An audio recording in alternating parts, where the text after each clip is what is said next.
Hey guys, today I want to talk about the 2019 Detroit Auto Show, my favorite cars from the show, and why that show is kind of dying out. So, media days were last week. I was there on Monday and I think Thursday.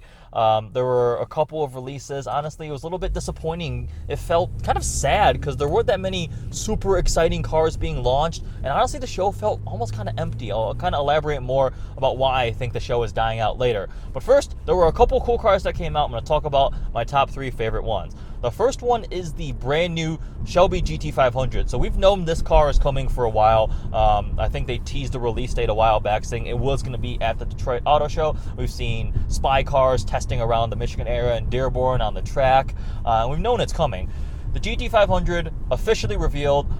Cross-plane crank, supercharged V8, 5.2 liter. It's related to the naturally aspirated flat-plane crank 5.2 Voodoo V8 found in the GT350R and the GT350, but it's got forced induction, cross-plane crank, over 700 horsepower. They haven't officially released the horsepower numbers, and they haven't officially released the torque. If I were to guess, I feel like it's going to be in the low 700s range for the power output. The 2.65 liter supercharger on the GT500 is actually shared with the C7 ZR1. But in the ZR1, that thing is making 14 pounds of boost, and I think the one on the Shelby is going to be 12 pounds of boost. So I don't think it'll be quite at the 755. I think that's what the ZR1 makes, 750s. But it's got to be at least over what the Hellcat makes at 707. So I'm thinking low 700s horsepower. The other big piece of news is no manual transmission available on the GT500, which I know definitely upset a lot of purists, and I was a little bit disappointed to hear that. It's going to be a brand new Tremec developed 7-speed dual clutch transmission. This dual clutch apparently is also going to be used on the mid-engine Corvette that's coming. But they're supposed to promise very fast shifts, less than 100 milliseconds. It can handle the power, only transmission option available. I actually used to be at Ford. I was on Ford Performance for a couple months on this program, the GT500. I was working on the transmission stuff, but I didn't stay there that long. But I've experienced an early pre-production car. I'm really interested to see what the new one's going to be like. I personally still prefer the manual, naturally aspirated GT350R. I know this GT500 is going to be a beast with the dual clutch. It's definitely going to be really fast. If you look at the carbon, they showed off one with the carbon fiber track attack package with this huge carbon fiber wing that's 2-stage adjustable, 20-inch carbon fiber wheels with these bespoke Michelin Cup 2 tires, all the fancy aerodynamics, no rear seats. It's going to be a track monster. Actually, I've seen them lapping around the track before, and I was really impressed with what they could do. I also imagine when they come out, they're going to be probably more expensive than a GT350R, and also stupidly going to command some gigantic price markup from the dealerships. They're going to put the ADM of like 20 to 50 grand markup. So if you want one, you better go to your dealer and be like, yo, can I have one for sticker? And they're going to be like, nope, pay us 30 grand over for market adjustment. I hate markup. It's going to be stupid. I think it's dumb to pay markup for something like that. Because again, like right now, I think you should be able to get a regular GT350 for a sticker price for sure. It's not like it's some super rare Ferrari F12 TDF or a Pista or something that would command that kind of premium. Regardless, it's going to be a serious performance machine. I mean, over 700 horsepower. The launch of it was pretty cool. But again, dual clutch is the only transmission option. Another car that came out that almost got more attention is a new Toyota Supra. Now, I don't think I've seen a new car launch and cause as much controversy and arguing and hate and like just general chaos in a long time. The new Supra is out, and honestly, it's pretty much a BMW Z4. It is a BMW Z4 under a new body. That being said, I think it looks better in person than it did in pictures right before the show, as with almost every car now. It's like impossible to keep a secret in the age of the internet. There were leaked pictures of the car, and I was like, ugh, it looks kind of ugly. Especially because the FT1 concept was so gorgeous. That car looked amazing. It's a little more stubby, but in person, I think it looks pretty good. I really do think they were maybe restricted by the dimensions of the underpinning Z4 platform, and that maybe that obviously you're going to lose out on some of the craziness from a concept to a production car, but there are plenty of examples of concept cars and production cars looking very similar. The R8 was almost completely carried over. The Lexus LC looks almost exactly like that LFLC concept they had. So it is possible. Supra doesn't look the greatest. It is a Z4, BMW powertrain, BMW pretty much everything. I was rather irritated and annoyed to look in the car and literally see a BMW iDrive and it looks like the shifter is straight out of a BMW. There's no hiding of anything there. But I also don't think the Supra would even exist if they didn't do this platform sharing to share the costs and everything. I just don't think they would have made it. Powertrain is a BMW B58 motor, 3-liter inline 6. In the Supra, it's going to be 335 horsepower and 365 pound-feet of torque. There may be there's a 2-liter being offered, 4-cylinder, same as the Z4. I don't know if that one's coming to America yet. That pissed off a lot of people. People were like, oh, it has to have a 3JZ. Some people who are still living in the past were like, if it doesn't have a 2JZ, it's not a Supra. Guys, like, that's an old engine. They're moving on. I know it's a great engine, but, like, you got to move on to the future. Now, is the B58 really, like, a Supra's engine? That's kind of debatable. The car's going to be built in Austria, so it's really not that Japanese. Either way, the specs seem decently impressive. It's going to be, I think, 3,400 pounds, that 335 horsepower. It will do 60 in 4.1 seconds, but the argument a lot of people were presenting was it's going to be 50 to 55 grand for only 335 horsepower. If you just look at it in terms of pure power, straight line acceleration, yeah, it might not be that impressive. A Mustang or a Camaro or a Challenger Scat Pack will make way more power, but I don't know if that's entirely the point of the car. I'm excited to see, I hope it sells well, and I also hope the aftermarket does a lot of stuff with the Supra. I'll admit, I've never been the hugest Supra fan out there. I didn't love the 4th generation car. The new one I think is cool, but I would like to see it sell well as a sports car, as an enthusiast vehicle. Speaking of enthusiast vehicle, it doesn't come with a manual transmission. It's an 8-speed automatic only, which to me is a little bit disappointing. I feel like that kind of sports car with an automatic with a manual trans would be a lot more fun. But yeah, that's the new Supra is out. I thought it was a definitely important car to come out. It attracted a ton of attention. But with the Supra and the GT500, those were pretty much the only 2 vehicle launches of note at the Detroit Auto Show. In the past, there were a lot.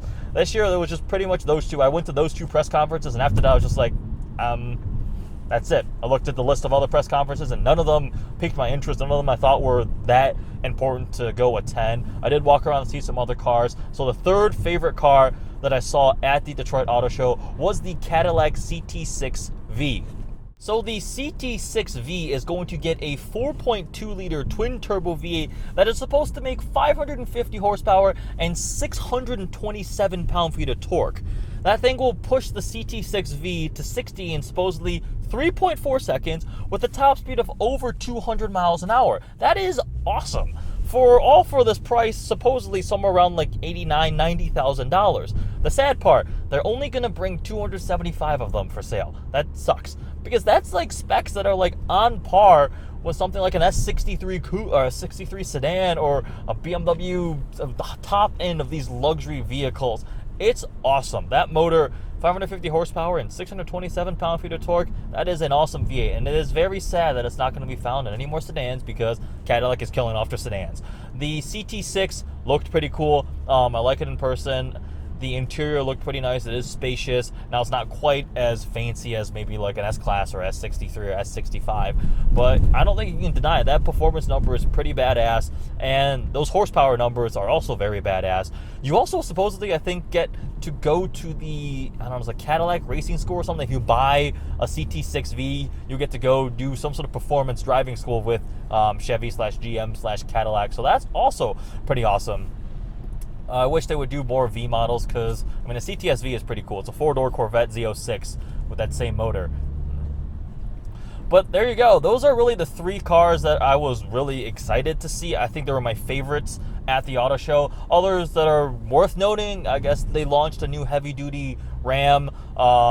There was the new Explorer. They launched the Explorer ST and the Explorer Hybrid. ST was pretty cool. It's going to have 400 horsepower, all-wheel drive as standard, SUV. Now that Ford is also killing off, I think they were the first to announce that they were no longer building cars anymore. They're only doing like SUVs and crossovers. They are adding on SUV ST versions, sportier versions of the SUVs. There's a Edge ST, now the Explorer ST, turbocharged version.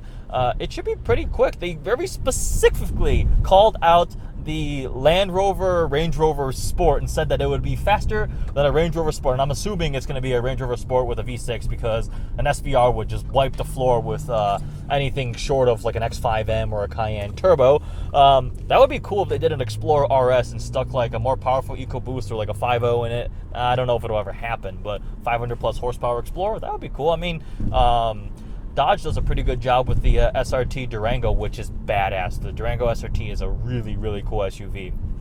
Either way, Explorer, what else was there? The Subaru STI S209, 341 horsepower, Lexus LC convertible, and that was kind of it. It was, now I want to get to, it was talking about why the auto show was dying. It was just kind of sad. I've been going there for many, many years since I was a kid. I've attended media days for the last couple years, and honestly, this year, a lot of the manufacturers have pulled out. They've been kind of trickling out slowly, but this year, almost everything high-end is gone. Like, barely any of the Europeans are there.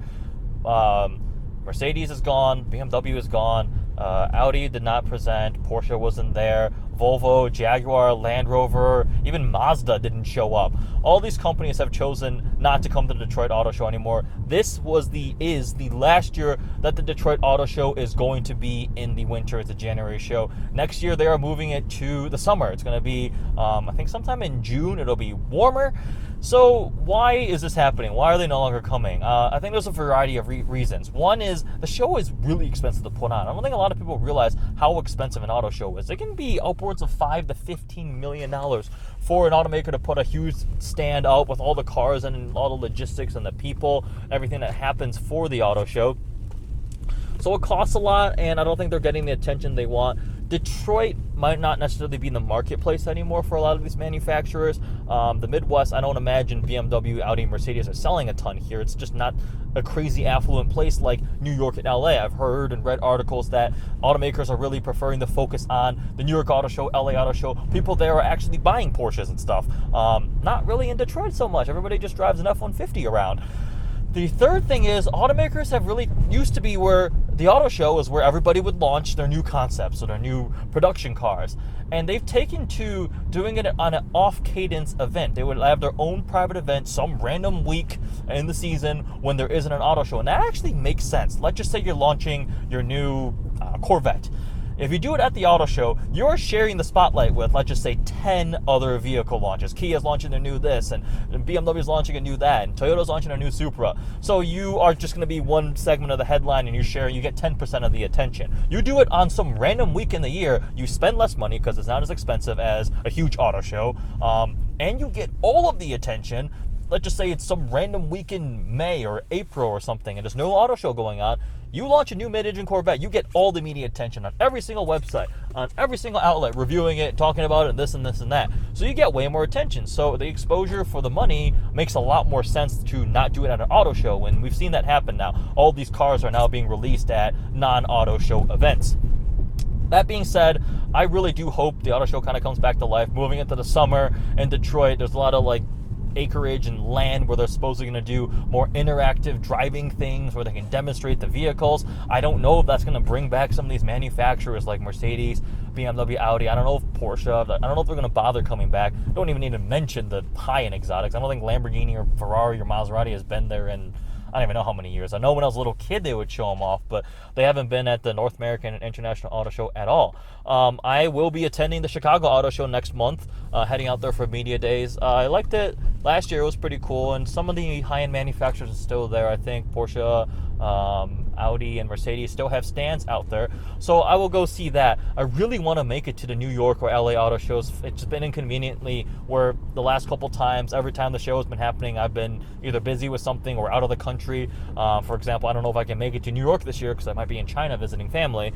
Either way, Detroit Auto Show was almost sad. It felt very empty. I attended 2 press conferences, and I was like, well, that's kind of all I wanted to see. I walked around a little bit. I did spend the whole day there, got some video footage. I recorded the press conferences. People liked watching the Supra one. It was cool seeing what they still would do, but it was disappointing knowing what it used to be like, and there was empty space, and T-Mobile had a stand on the first floor. T-Mobile doesn't do car things. Holy crap, this road sucks.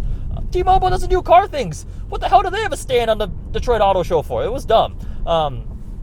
So yeah, the Detroit Auto Show I think was a little bit of disappointment. A lot of people asked me, is it worth going to see? I was like, Supra, GT500, that's about it. So if you like see the online coverage, which everybody has, that's about it. Hey, I want to talk about that. Barrett-Jackson, they just auctioned off the first examples of those cars. The Supra first one went for $2.1 million. I know whenever there's the first vehicle being auctioned is for charity, numbers inflate, but that's crazy because the Heritage GT, the first one, auctioned for 2.5. So for just 400 grand more, you could have bought a GT instead of a Supra. The Gt500 number one, this orange one, auctioned for 1.1 million. It's all really great that it's all going to charity, but I just thought it was kind of funny, which I'm sure all of you saw because it was all over our news feeds and every single aspect of social media and car news. The first Supra sold for $2.1 million. That's a lot. So moving on to some more personal related news. I'm really excited about this year. I have a lot of cool things I want to do. I'm going to travel around a little bit, like I'm attending these auto shows.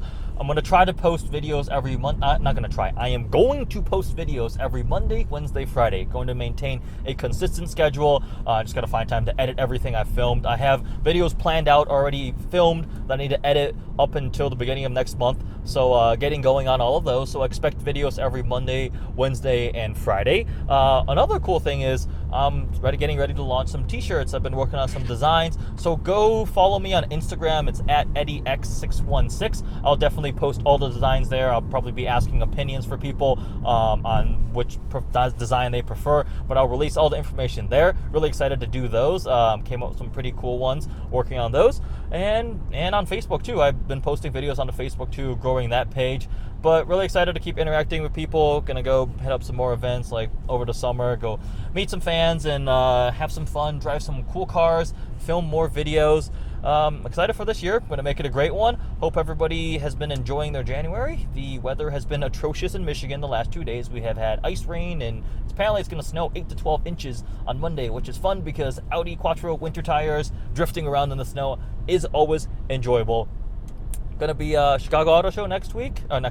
Chicago Auto Show next month. Actually going to be at the GTR World Cup for work this weekend. No, that's next weekend. My dates are all over the place. I'm been doing a lot of traveling recently. Either way, hope you guys like this video. Comment what you think of the Detroit Auto Show. I'm sure everybody has seen all the articles and seen the videos and read everything about it. Really looking forward to what they're going to do in the summer. I think it'll be interesting. But yeah, hope you guys like this video. Thanks for watching.